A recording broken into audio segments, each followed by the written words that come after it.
This episode is brought to you by Indeed. When your computer breaks, you don't wait for it to magically start working again. You fix the problem. So why wait to hire the people your company desperately needs? Use Indeed's sponsored jobs to hire top talent fast. And even better, you only pay for results.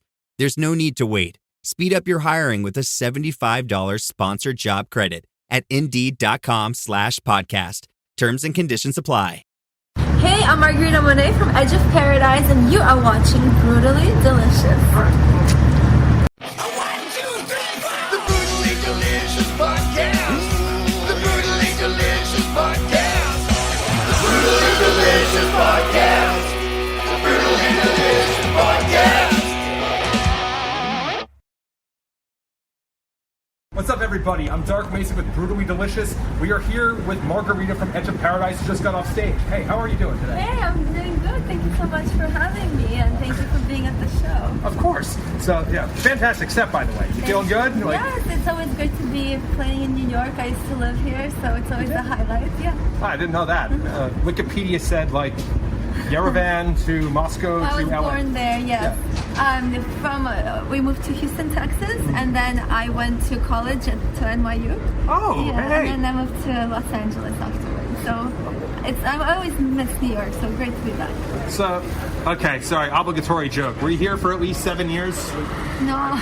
So that's how long we say it takes you to be a New Yorker.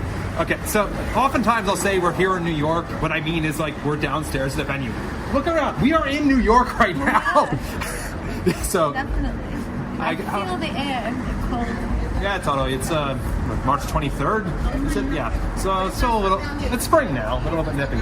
So, all right, you've got a new album out, Prophecy. Dropped 2 weeks ago, right? Yeah. How's that going? Reception been good? Yes, it's been probably our most well-received album to date. Also, we're super excited. We're partnered with Napalm on this one.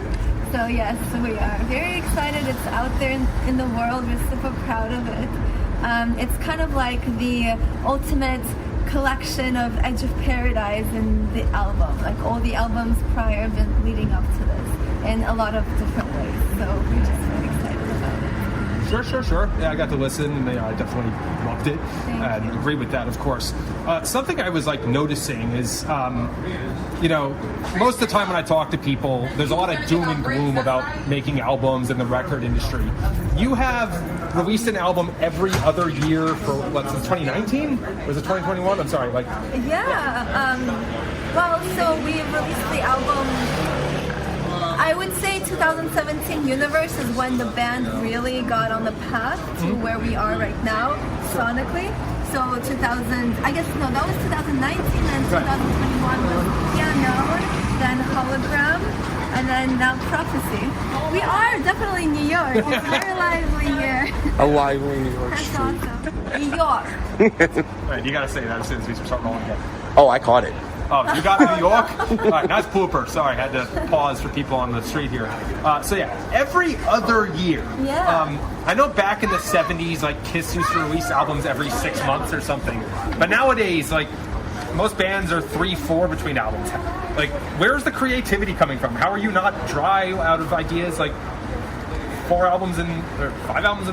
Well, you know what? I gotta say, I'm addicted to the feeling of creating a song and then listening to it once it's finished. And we've always been the kind of band where we always want to create, whether it's songs or music videos. And the reason that there are kind of 2 years, every other year is because we make the songs and we make the videos and we tour, then we do it all over again. But with each album, I want to keep growing our world into multiple dimensions. For example, with Hologram now we have a graphic novel. Then our music videos are evolving more into little short films. I want to keep growing that. It's like building a world, and I really feed off of that. And our fans really inspire us because we're the kind of band that started with absolutely nothing. And the only reason we're here is because of our fans and that they support us. And eventually we are able to grow our team, with Napalm and FM management, yes, and it's been a long journey, but we are here because of the support of the fans, and we are very grateful that our music resonates, and it just means the world to me when people come for, multiple times to come to see us, and they say that, the music has meaning to them, so it's really inspiring and makes me want to keep making more. Wow, that's such a great answer. I felt like I had a follow-up and now I forgot.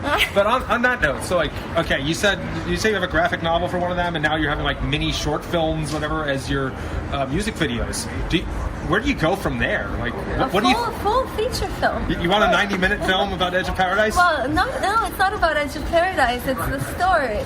Because better. It's like I started the concept with Universe, the whole idea of how the merger of technology and human consciousness. My dad is a scientist, so I've always been into science, and how technology is really integrating into our daily life. And I was talking about AI since Universe, and now it's so in our everyday life. Everyone's talking about it. But Prophecy is the first album where I kind of take a stance, because in every other album, I've always left it up to the listener to decide how they feel about it. With Prophecy, I'm really standing with humanity. I'm really for that human spirit, because I know now AI, I feel like it really discourages some people to create, because it's like, everybody can just press a button and create something. But I think that's the danger, is that we will feel discouraged to keep evolving ourselves, keep creating, so I think that's where my stance is. Humans can create something out of nothing, and AI creates something out of what's there for now until it evolves. I've always said, I say always, I mean for the last year, at some point AI kind of becomes like the Ouroboros, like the snake eating its own tail, because it's going to be trained on AI generated stuff, which was, at some point you get back to humanity. But so that's your stance here is, I don't want to, would you say it's anti-AI, or is it more pro-humanity? It's not anti, because I feel like it reminds me of when Spotify came about, and we were like, no, Spotify. But you can't run away from what's already rolling, right? So I feel like our real test is, first of all, not to feel discouraged by AI, to keep creating ourselves, keep expanding our own minds, and use it in the right way, use it as a tool, because it's the same thing with music, like Pro Tools now, right? Before it was all tape. Now with Pro Tools, that's how we can create our songs like that, because it allows us to use it as a tool to create. So I feel like we can use AI as a tool, but it's really up to us how we use it. Oh, sure. I mean, there have been a couple of cases, mostly I think with the album art more so than with the actual music. But I mean, as somebody with a corporate job, let's just say AI might have saved me some pain writing some emails. As a musician, I'm not so sure. Maybe I could try asking it to... No, see, I don't know. That's what I mean. I think we need to keep our own spirit from, create our own ideas. I'm just joking. I'm sure people out there do it. Oh, yeah. Well, there's a very well-known YouTube channel. I won't plug it here because the song titles are a bit rowdy. But, so this is actually my third time seeing you. And you meaning Edge of Paradise. Oh, really? Yeah. 70,000 Tons of Metal 2023, I think, 2 years ago. And then about a year and a half ago with Dragon Force.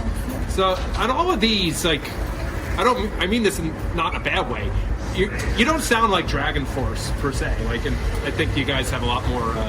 I love Dragon Force. I'm trying to think of a joke, but I don't know, something about the New York air is preventing it. You sound a lot more you got more of a groove. I think yours is probably more danceable. I was never really a runner. The way I see running is a gift, especially when you have stage 4 cancer. I'm Anne. I'm running the Boston Marathon, presented by Bank of America.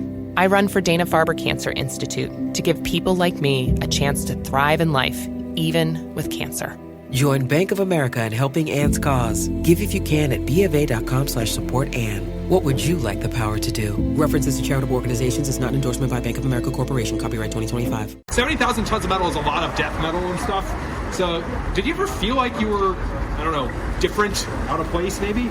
Now that song is stuck in my head. Dun, dun, party, dun, disco ball. Okay, that one is danceable, to be fair. Yeah. Well, I always like grooves. That for me, melody is very important. for me, it's substance. Like I have like every song, it's like my soul in every song, you know. So that's very important to me. But I think good thing about us is we can fit with a lot of different bands, and I think it's cool when people go to a show to see a variety of bands. So it's not all the same thing.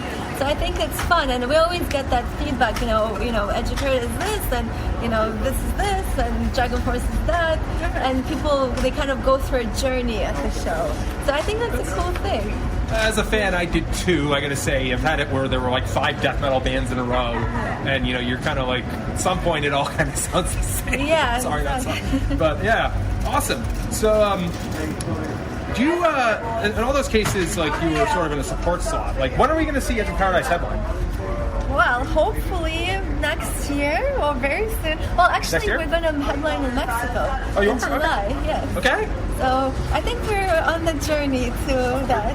But you know, it's very cool to see people coming back for us. Like at the shows, like, oh, I came back for you guys. You know, since that, it means the world to us. It's very cool to hear that, and it just inspires us to keep building. And so because I really have in my mind the show that I want to put on, and it's gonna be like a journey, like an experience. So it's gonna be, you know, lots of heavy songs, but we also have songs with just me and the piano. So it's gonna be like very dynamic. You know, lots of visuals, lots of lights, of course. But yeah, I really can't wait till we can have a headlining show. Well, I hope it's sooner rather than later. I'll be looking forward to it if it's next year. You know, headlining in New York is, you know, a big deal, as we would say. Yeah. So definitely looking for that. Do we get to see the short films in your headlining set? Maybe, yeah. Like, yeah, how do you tell this story? We just talked to Brutally Delicious, Elvin King, and they were talking about like how they want to do this elaborate stage setup, like King Diamond with the stairs. Do you see yourself having like, you know, the theatrical element when that comes? Yeah, definitely. Yeah, I mean, especially when you're a headliner, you have more room on stage. Right now, we don't have much room, so we bring our screens and, you know, have some visuals to go with the show. But yeah, I mean, I already talking to some companies to build sets, some of the music video sets with their, you know, our sets, so we can build out the show. So I'm waiting for that. Awesome. So it's getting a bit cold. Maybe we should head back in a second.